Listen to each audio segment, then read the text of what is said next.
माझं सौभाग्य भाग 42. अख्खी रात्र तिने जागून काढली.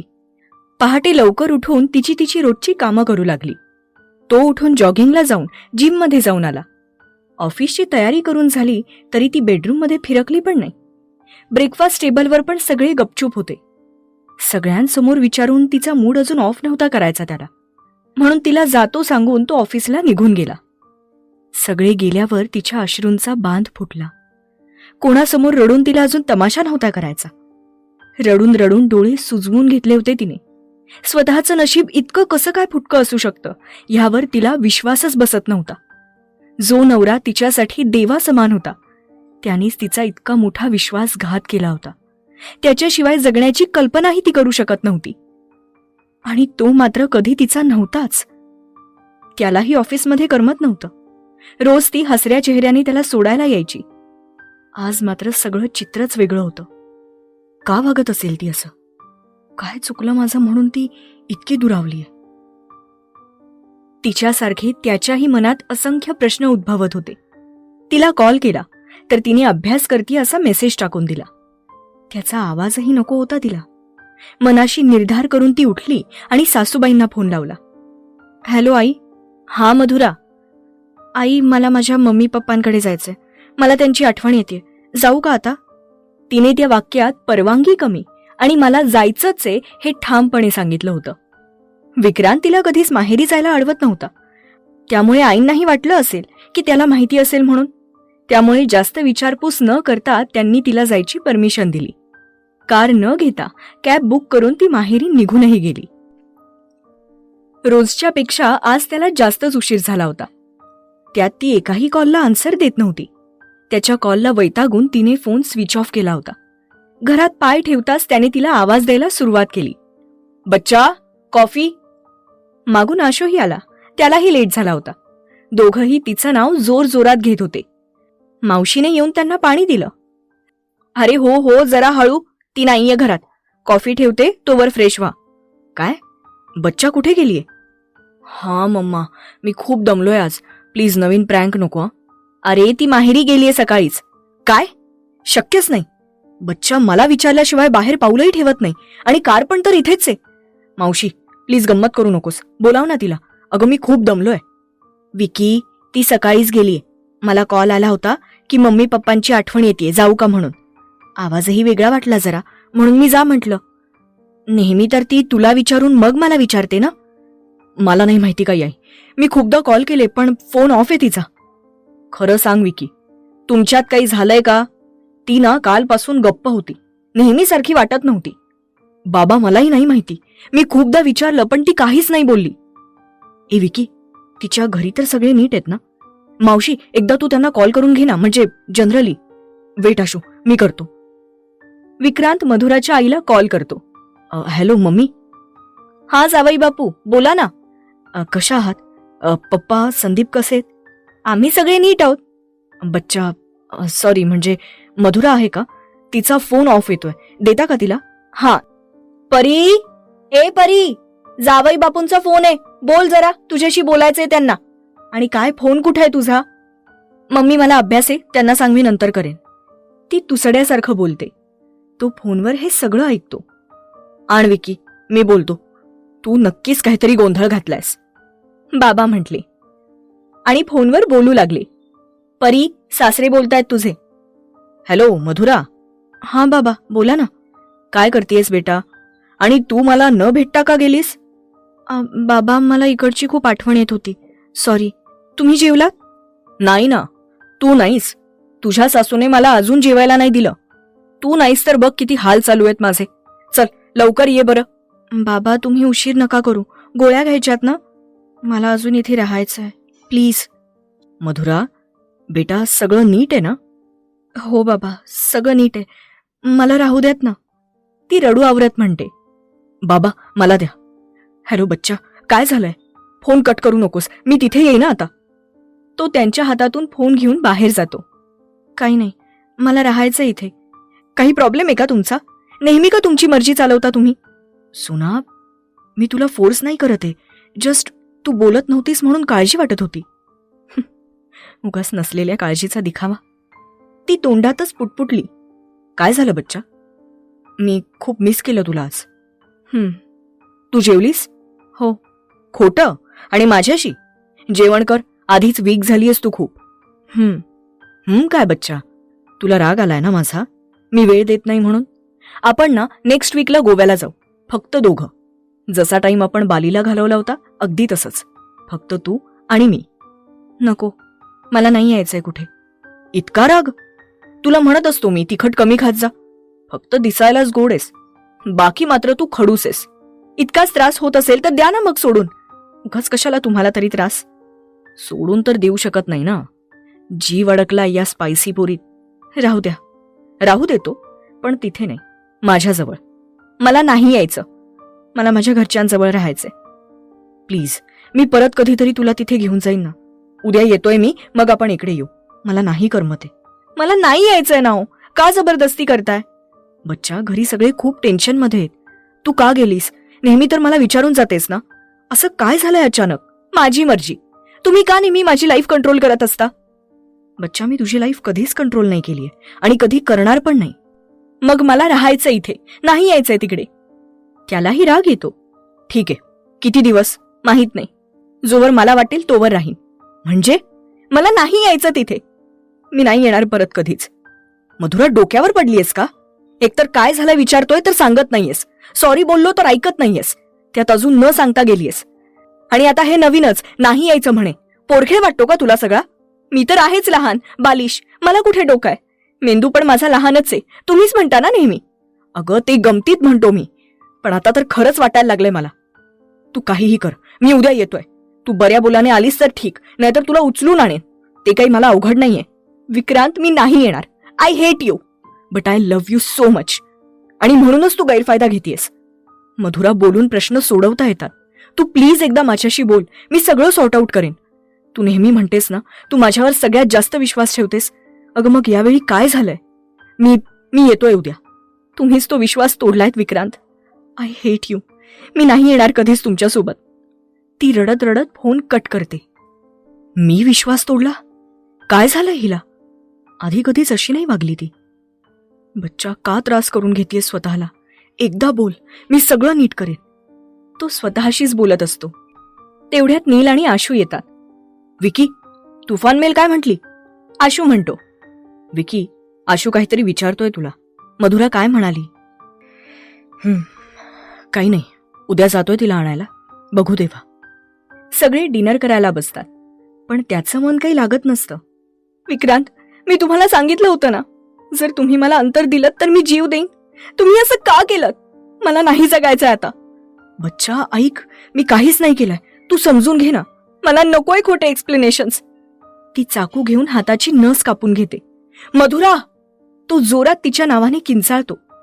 इतक्या कमी टेम्परेचरमध्येही त्याला घाम फुटला होता. त्याने आजूबाजूला पाहिलं तर कोणीच नसतं. स्वतःच्या तोंडावर पाणी मारून तो टेरेसवर येतो. बघतो तर 12 वाजलेले असतात. ती जीवाचं काही बरं वाईट करून घेईल या भीतीने संदीपला कॉल करून तो तिची विचारपूस करतो आणि तिच्या सोबतच राहायला सांगतो. सिगरेट पेटवून सगळ्या गोष्टींचा सारासार विचार करू लागतो, अगदी पहिल्यापासून. संदीपही विक्रांतच्या कॉलने डिस्टर्ब झाला होता. तो तिच्या रूममध्ये येतो. ती त्यांच्या लग्नाचे फोटोज बघत रडत असते अजूनही. पिल्लू, काय झालंय? संदीपदा, कालपासून जे दुःख होतं ते कोणाला तरी सांगून मन मोकळं करावं असं तिला वाटत होतं.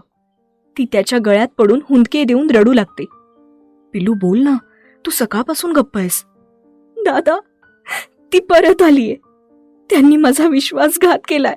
ते कधीच माझ्यावर प्रेम करत नव्हते. मी नाही जाणार सासरी परत कधीच. ती रडून रडून हुंदके आवरता आवरता त्याला सांगत होती, पण त्याला काहीच अर्थ लागत नव्हता. कोण परत आलीये पिल्लू? राधिका, ती परत आलीये दादा. विक्रांत मला सोडून देतील. मी नाही राहू शकत त्यांच्याशिवाय. पण चुप पिल्लू, असं काही होणार नाहीये. अगं, भाऊजी खूप जीव लावतात तुला, सगळ्यांनाच माहितीये. खोटं आहे दादा ते अजून पण तिला चोरून भेटतात. मी पाहिलंय. पिल्लू, आपण जे बघतो ना ते सत्य कधी कधी त्यापेक्षा वेगळं असतं. नाही दादा, मी स्वतःच्या कानाने ऐकलंय. मी नाही जाणार परत. तू मला नको ना पाठवूस प्लीज. ठीक आहे, नको जाऊस. पण तू आधी शांत हो. चल फ्रेश हो. बघ कसा अवतार करून घेतलाय स्वतःचा. परीराणी अशी असते का? चल. तो स्वतःच तिचं तोंड धुवून तिला जवळ झोपवतो. एक मोठा भाऊ म्हणून त्याच्या मनातही खूप सारे विचार येत होते. पण सगळं जाणूनच त्याला काहीतरी पाऊल उचलावं लागणार होतं. शेवटी प्रश्न त्याच्या बहिणीच्या संसाराचा होता. उद्या विक्रांतशी बोलूनच त्याच्या प्रश्नांची उत्तरं मिळणार होती. इथे विक्रांतही अस्वस्थ होता. नीलही थोडा लेट आला. त्याला बघून जवळ बसला. विकी, होईल सगळं नीट. ती रागावते माहितीये ना तुला, नंतर स्वतःच नॉर्मल होते. हे वेगळं आहे नील, तिला मी नकोय. विकी, तू कसलेही विचार मनात आणू नकोस.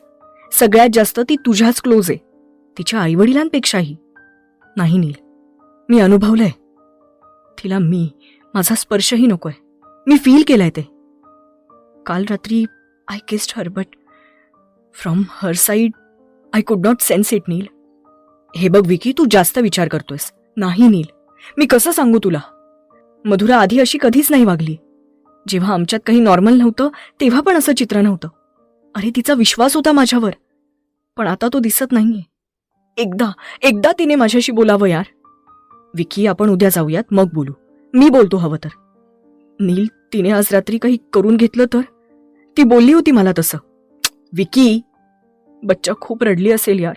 मगाशी तिचा आवाज तसाच वाटत होता. आधीच हळवी येते, त्यात काही झालं की रडते. तिचं डोकं दुखतं मग, माहितीये ना. मागे तू रागावला होतास, आशूने येऊन तिला मेडिसिन दिली होती. चल, आपण आत्ताच तिच्याकडे जाऊयात. तिला माझी गरज लागेल. विक्रांत, शुद्धीत ये. नील त्याला जोरात हलवतो. अरे खूप रात्र झालीये, 2 वाजलेत. आपण उद्या जाऊयात ना लवकर. तू जा बरं, झोप रूम मध्ये जाऊन. मी नाही जाणार आहे. मला एकट्याला रूम खायला उठते. तू जा, मी इथेच बाजेवर झोपतो. इथेच पहिल्यांदा तिने मला विश्वासाने हक केलं होतं, आणि आज मी तोच गमावलाय. तू जा नील. त्याला पाठवून विक्रांत तिथेच पडून राहतो. सकाळी लवकर उठून तो नील उठायच्या आधीच मधुराकडे निघूनही जातो. विकी, विकी. ए आई, विकी कुठे? माहित नाही रे, तो सकाळीच निघून गेला. आणि आज मेन म्हणजे बाईक नेलीये त्याने. नलिनी, या दोघांमध्ये नक्कीच काहीतरी बिनसलंय. आपण बोललं पाहिजे. मला तर तसंच वाटायला लागलंय. ताई, चलावर आपण मधुराच्या माहेरी जाऊ. विकी आधीच तापट डोक्याचा. तिथे जाऊन परिस्थिती हाताबाहेर जाण्या अगोदर आपण ती सावरली पाहिजे. हो नलिनी, चल आशू, नील, आवरा बरं. विक्रांत तिच्या घरी सकाळीच पोहोचतो. तिचे आई वडील चकित होऊन जातात. काल ती आली आणि आता हा. नक्कीच काहीतरी झालंय असंच त्यांना वाटतं. जावई बापू, सॉरी, ते मी लवकर आलो. मधुराला भेटायचंय. जाऊ का? हो, ती आत आहे, झोपलीये. मी उठवते. नाही नको आई, मी उठवतो. विक्रांत तिच्या रूममध्ये जातो.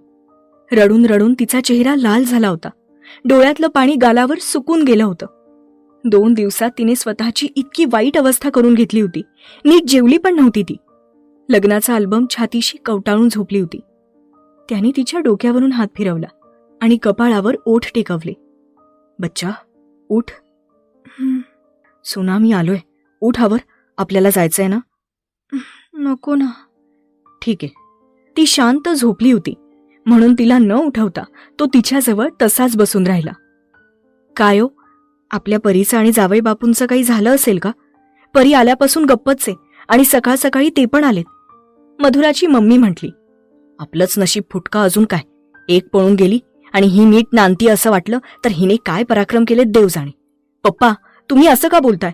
तिला काही त्रास असू शकतो ना सासरी. आपण बोलून बघूयात ना. संदीप, काहीही असो, मुलगी दिली त्या दिवशी मेली. तिला ऍडजस्ट करावंच लागेल. हे बघा, 1-2 दिवस बघू आणि तिला समजावून सासरी धाडा. उगाच लोकात चर्चा नकोय मला. ते तिच्या आईला म्हणतात. मधुरा उठून पाहते तर विक्रांत तिच्या उशाला बसला होता. तुम्ही कधी आलात? केव्हाचा आलोय. तू झोपली होतीस म्हणून नाही उठवलं. चल आवरून घे, मी बाहेर आहे. ती आवरून बाहेर येते तर बाहेरचा सीन बघून तिच्या काळजातच धडकी बसते. आई, आशू, नील, मावशी, बाबा, लिची, अगदी सगळे आले होते. तिचे पप्पा रागाने तिच्याकडे बघत होते.